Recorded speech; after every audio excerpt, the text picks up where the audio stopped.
Hi, this is Dr. Kang, the Scuba Diving Stories, and today the story goes to in-water recompression. This is something very commonly done in technical diving, but what about recreational diving? Is it absolutely contraindicated to do? So we will take some brief look. To talk about in-water recompression, we will look at some treatment modalities of decompression illness, the target of technical diving and target of recreational diving, what type or kind of first aid is available for decompression illness, and what happens if we omit decompression stops, and what if our recompression treatment is delayed, and what is the option for in-water recompression. As for treatment of DCI, we have a first aid. There's a certain position that we should put our victim, and there's a medical treatment for sure in the hospital, and recompression usually is the most definitive, and we have to seek for the facility. And where is the place for in-water recompression in the treatment of DCI? First, let's look at first aid. Hold on a second, please. Where's my mouse? DCI and first aid is always about 100% oxygen, or the highest concentration of oxygen available. So this, I think, need no further mentioning. Rehydration, giving some water through the mouth, oral or IV. But IV is usually not at the site. IV is usually at the hospital. What about the PO? We certainly need to rehydrate the victim. Position is, I'm not sure if I have already given you the information on recovery position. I think I did, especially for DCI and for CAGE, cerebral arterial gas embolism. And what if we have some nitrox or heliox, the gas without or with a small amount of nitrogen? And can we do in-water recompression as a first aid? Will be the topic for today. About diving, let me go from the recreational diving first. The target for recreational divers is not getting DCI, is not getting bent, and walk to next dive. But in technical diving, and especially in some serious technical diving involving lots of decompression stops, deep stop, whatever, they should, or we should feel maybe DCI is inevitable. So the target of technical diving is like no paralysis. We may get DCI, but not too bad. And target is going back home on foot. Technical diving, there is high incidence of unpredictable DCI. Most of the time it is due to the situation where we cannot do the decompression stops. When you have to omit for some reason. What if I have my buddy, my beloved wife having panic or having some DCI underwater, and if I have to remove her from water, I would not go for my decompression. So tech diving always have some potential because of the decompression stops that you have to do. So tech divers should always be prepared for ultimate probability. So in many commercial diving setting where they do decompression diving, the portable chamber is a must. If they don't have one, they wouldn't get the business permit. Then, what about the recompression? Is it mandatory? I mean, we get bent. We have some DCI, DCS, but do we really have to take recompression? What do you think? But the consensus says if you have some mild or some moderate DCI symptoms, maybe you can just go for 100% oxygen, and recompression might be omitted. I'm not recommending you to omit it, but if we are in too far away place where chambers or hospitals are not available within some time, then if you have oxygen, in many cases oxygen alone can take care of the situation. But if you omit the recompression, it's more likely that the disease or the effect of DCI might last much longer. So it's not a good idea to omit or not to get the recompression.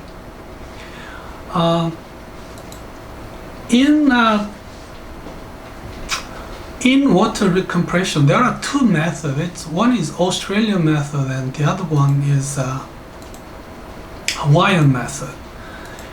Have no intention to go too deep into it, but there is certain procedures they recommend to do the in-water.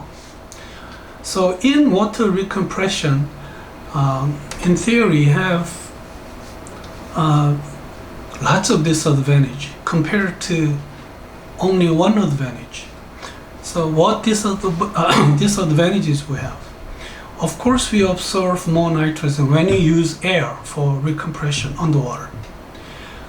Maybe we can get some acute oxygen toxicity if we used oxygen for in-water recompression. Underwater, it can be some uncontrollable or uncontrolled environment, particularly for the diver doing the recompression. There is risk of drowning. There are other things like hypothermia.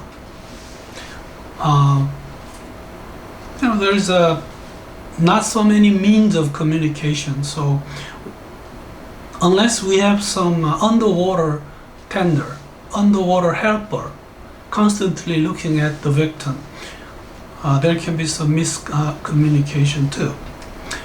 There are some hazardous marine lives, like jellyfish. Certainly there is one advantage, which is immediate recompression, which is very important in treating DCI. So we have to consider and balance the advantage and disadvantage before we decide to do it or not.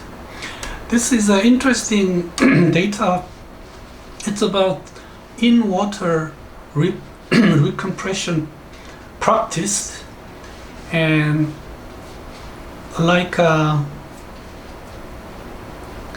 the study has been done with 527 divers who were bent, and a little less than 500 had improvement in symptom, which means in-water recompression works for sure. So in technical diving,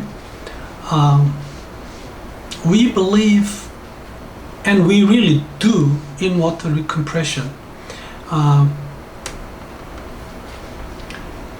So when we learn and when we practice, or when we really do the technical diving with decompression, we already have it in mind. If anything happens and we cannot finish the decompression, stops the profile, we surface, we take care of the situation, and we directly go back to finish the decompression profile. So in technical diving, in-water recompression is not debatable. They do it, we do it, and maybe it is necessary to do it. It's because the problem with DCI in technical diving can be too serious to wait for the time that we can be transported to the hospital with chamber. So why not do it just right there? We are equipped with thermal protection, we are equipped with gas, so we are equipped with technique that we can do the decompression. But we need some further qualifications for like oxygen deco. There is the course for this. Nitrox, helium maybe. We can use rebreather. You may have been using it, but we can also use rebreather for in-water recompression only. There are other equipment that we need on site. One thing very important is logistics. Do we have enough gas? Do we have enough people to help us? And all this is about technical diving. But what about in recreational diving?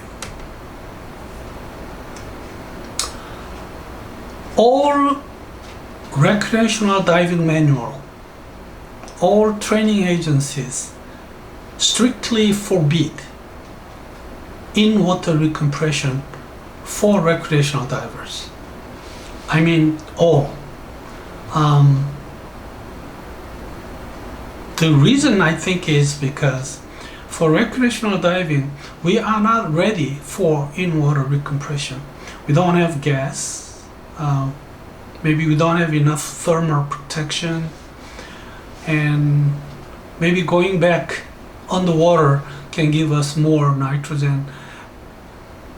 But when we have a really serious symptoms like cage, we are paralyzed, or we have very severe neurological symptoms. In this situation, I believe in-water recompression can be an option, like first aid. So there's some conditions to be met. First, the symptom has to be very serious. Second, a diver should have the qualification for using at least nitrox, and should have enough thermal protection, and if we have oxygen, at least the diver should have the qualification, or somebody helping him underwater should have the qualification to use oxygen. So if we use the oxygen at 5 to 6 meter depth, the symptoms of DCI will fly out, it's very important. So the same thing is true with nitrox. So for me, completely ban, I don't think training agencies should teach like, no, absolutely not, you should never do it. But instead, if we have some conditions met with equipment, with gas, with level of qualifications, this can also be an option. But I would rather consider it as the last resort.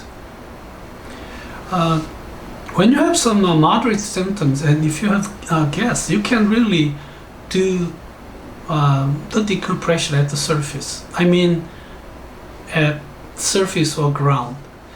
But here's an interesting subject about surface decompression. You ascend to the surface, and still you have a boat far away. You have to wait for the boat to pick up all other divers first. If you have any symptom, or for me, even if I don't have any symptom, when I was using nitrox, I keep on breathing my nitrox.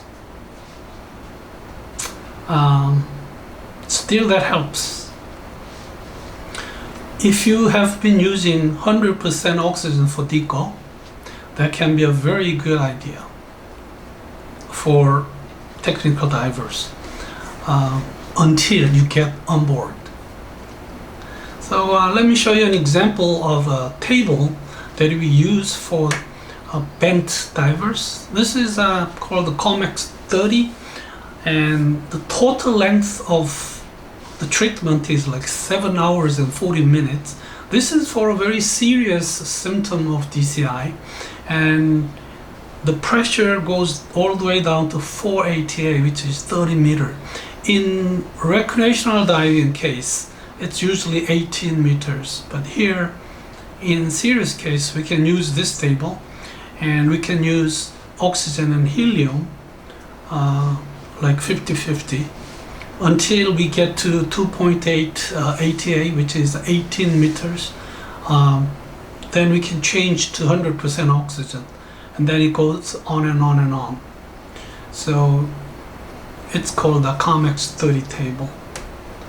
So in water recompression, I talked about the general treatment modalities of DCI, and target of diving is different from technical diving to recreational diving.